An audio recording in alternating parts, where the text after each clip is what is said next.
Welcome to Gulfstream Park. It is March 22nd, 2014. Christina Basanakis, and I am joined by Mike Welsh from the Daily Racing Forum.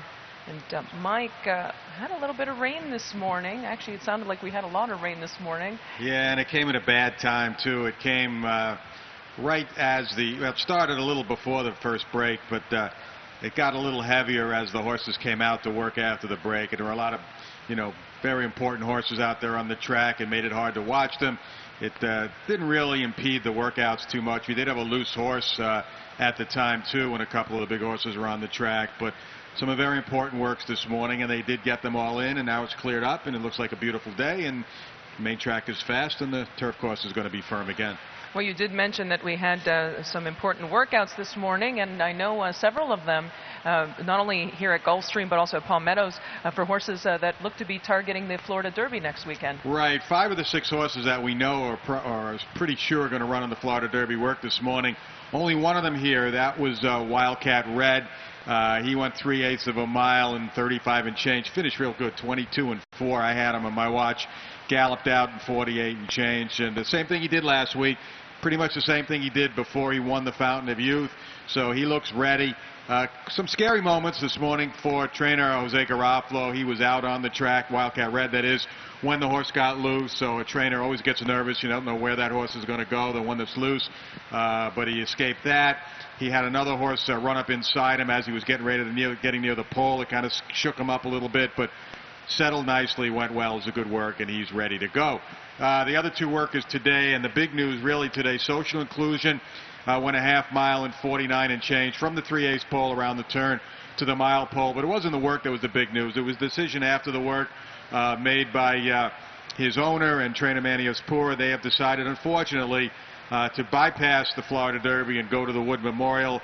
They want to give this horse one more week after his last race. So Social Inclusion, as of now, heading to the Wood. And the same goes for Honor Code. He also worked this morning, an easy half mile, 48 and change, galloped out okay in 1:01. And Shug McGahee just confirmed what he had told my colleague Jay Privman earlier in the week, that he too is pointing for the Wood. Yeah, those 2 horses, Social Inclusion and Honor Code, ran here just a couple of weeks ago, and Social Inclusion 2 for 2, very impressive in his victory over Honor Code. I know we also had up at Palm Meadows. I know you weren't up there because you can't be both places all at once, but we had Cairo Prince and from the Kieran McLaughlin barn, and who's going to probably be the favorite, I would think, or one of the early favorites, and Constitution, Todd Fletcher's horse, that worked up there as well. Yeah, they all went pretty easy. Cairo Princess went an easy half in 50. Constitution worked. Spot had the bullet work this morning for trainer Nick Zito. He went 47 and change, and Matador also worked. He went 1:01. The only other horse that right now we know is confirmed for the Florida Derby, that's General A-Rod, and he's going to work here tomorrow morning. Trainer Mike Maker out of town today. He'll be back tonight. So he postponed his work one more day so he could watch him work tomorrow. So, Mike, before we get into today's card, we do have a carryover in the 20-cent Rainbow 6, and it is a $3.6 million, and that starts in race 6. I also got to say, I don't know why you bothered to have me up here today after the day Christina had yesterday. For those of you who did not watch the show or did not keep score, Christina had 9 out of 10 winners yesterday, 9 on top. 9 top selections won, including all 6 legs of the Rainbow 6. So the rest of us handicappers around here are just throwing away everything, and we're just going to take what Christina picks and not pay any attention to what we pick. But congratulations. It was a great day. And they weren't all chalk either. They had a couple of price horses, so a job well done. Hats off to Christina. Nice job. Well, that means a lot from our man, Mike Welsh. And, yeah, hopefully if we could do that every day, we'd be in really good shape, wouldn't we? Yeah, I picked 9 winners last week, I think. But to have 9 in one day, that's phenomenal. But you're only as good as your last pick, as Harvey Pack would say. Yes, you are. Your last pick won and paid $14 yesterday. But after your first pick today, who knows? We got to keep up the run. Exactly right. Exactly. High expectations. That's a lot to live up to. But we will get into today's first race. We'll try to start it off the right way. And it is a 6250 claiming race, 7 furlongs on the main track. And it is there are a couple scratches. Number 1, Newspaper Boy. Number 6, Trust the Deputy. I went with number 2, Move Over, and it looks like you did too. Yeah, I picked Move Over. They're dropping him back at the level that he won 2 starts back and did that at a mile. This is 7A, so getting to 7A, so it'll be no problem. The Scratch and Newspaper Boy does change things, though. Takes away the speed of the race, and it also makes Move Over have to break from the rail out of the 7A chute, which I never really like. So there's not, there's not as much pace now as there was before, so that could be an issue for Move Over. Starship Silverado is also stretching out to what I think is his best distance. He's 2 for 3 at 7 furlongs. On the outside, should get a good trip stalking whoever does wind up making the lead in here. So they'll be the 2 chalks, I imagine, when the smoke clears, and not a big deal with the scratches now. Not a lot of value left in the first race. On to the second race on the card, which kicks off the first pick for the afternoon. It is a 16,000 maiden claiming event, 1 mile on the main track. And my top pick, I went with number 1, Dunshaughlin from the Marcus Vitale barn, was second last time and beaten 5 lengths, but Benny's First Baby ran a pretty big race on that day. But I know that you went with number 2, Exclusive Uti, and I also used this one too. Yeah, this is kind of a default factor pick. I know Dunshaughlin ran second last time, and it was a big improved effort. But Benny's First Baby is not that good of a horse. I don't think it was good enough to win that day. Ran the best race of its career that day. But, won off pretty easily. So I'm just looking for something different, something new to the category. Exclusive Uti started twice. Both starts caught 6 furlong races that went in 1:10 and 1. And believe me, Dunshaughlin and Zanjara and the rest of these, if they ran in those races, they could have beat 15, 20 lengths as well. Showed a little speed. 3rd start off the of his career, maybe the best yet.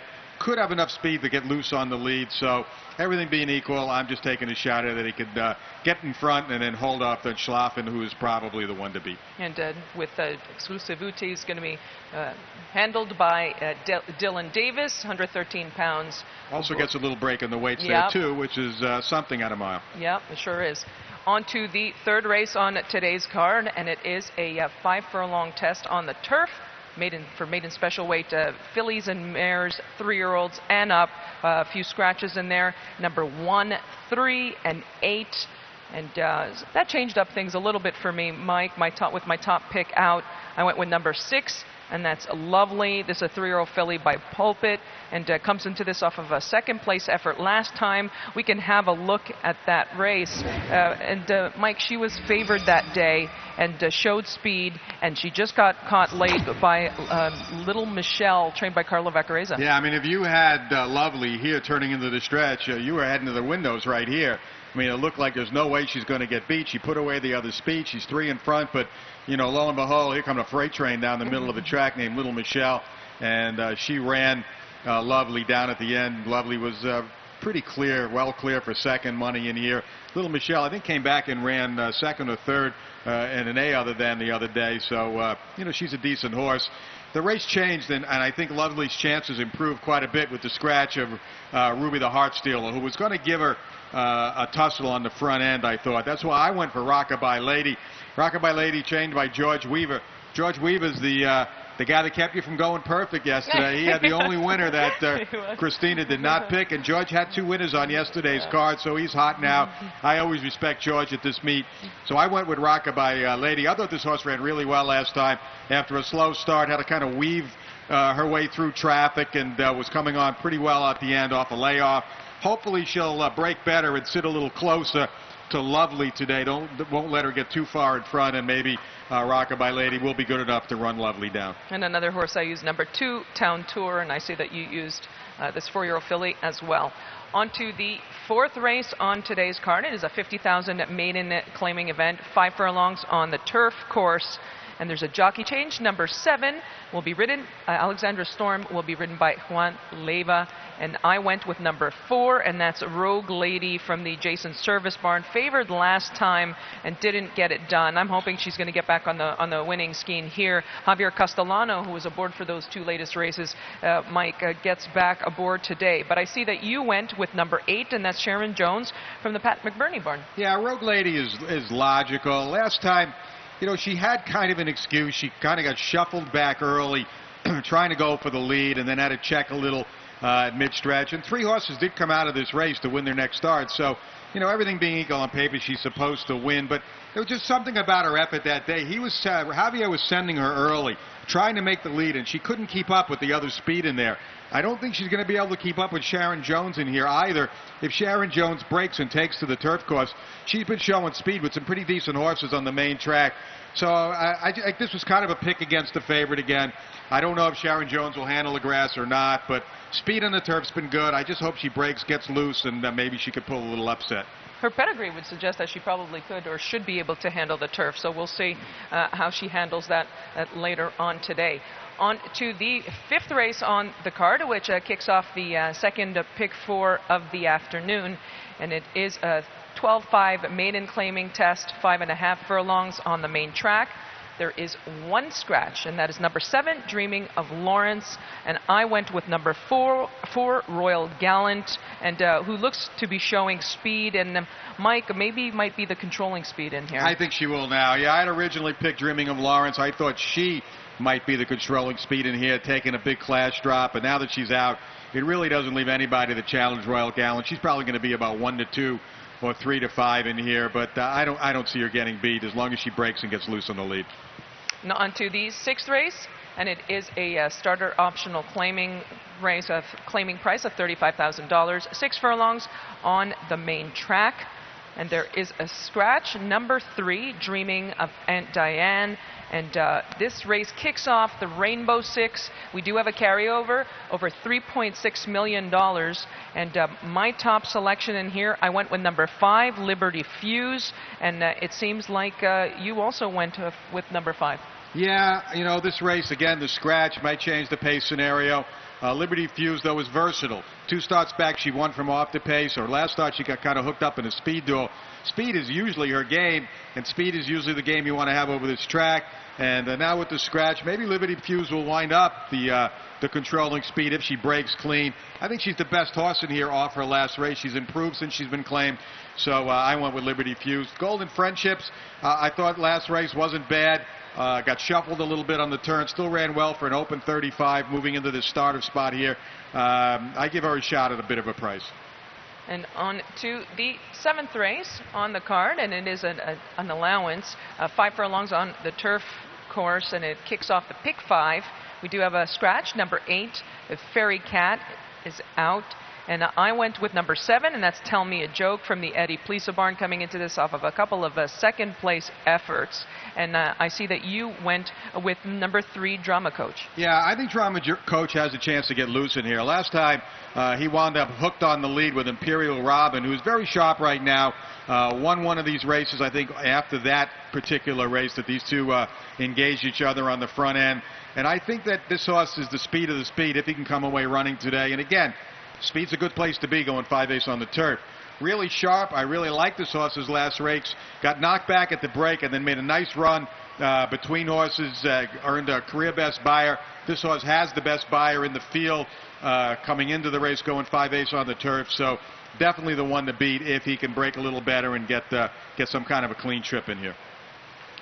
And moving on to the 8th race, it is another maiden special weight. It's for 3-year-old fillies and mares. Fillies and mares at 3-year-olds and up, 1 mile and a 16th on the turf course. We do have a few scratches in there, number 8, number 9, and number 13, which is a main track entrant. And jockey change number 5, Touch the Star, Gilbert Chamafi will be aboard. And I went with number 4, and that's a Princess Mariah. And we can have a look at Princess Mariah's latest race, Mike. She showed speed that day, and she just got a little leg weary late.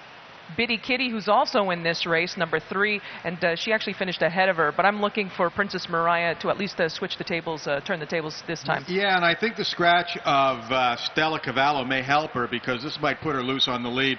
I thought Stella Cavallo might run a little bit with your selection in here, and that's why I went for a couple of closes. But things might have changed a bit, so Princess Mariah certainly a big threat if she gets loose.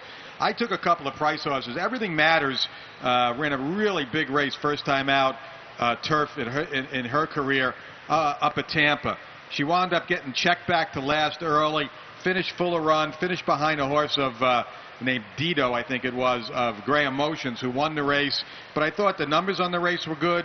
And if this horse can improve with a start over the turf and get a little pace to run at, I'm not so sure that's going to happen now. It's going to be a big price, so why not? I also like Cloture a little bit. The 2 scratches will help her, moves her to post 10 instead of post 12.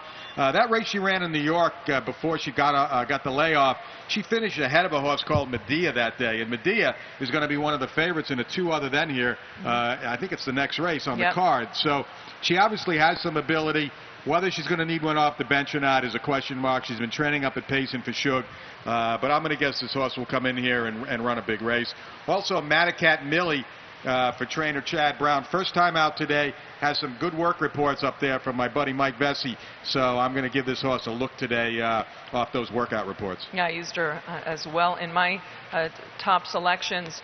And we move on to the 9th race on today's card. It is 62.50 allowance optional, claiming a mile and a 16th on the turf course. And it looks like Mike and I are in agreement in this race. Number 7, Medea, is our top selection, coming into this off of a 3rd place effort. And Mike, we can take a look at her race last time. Excuse me, English.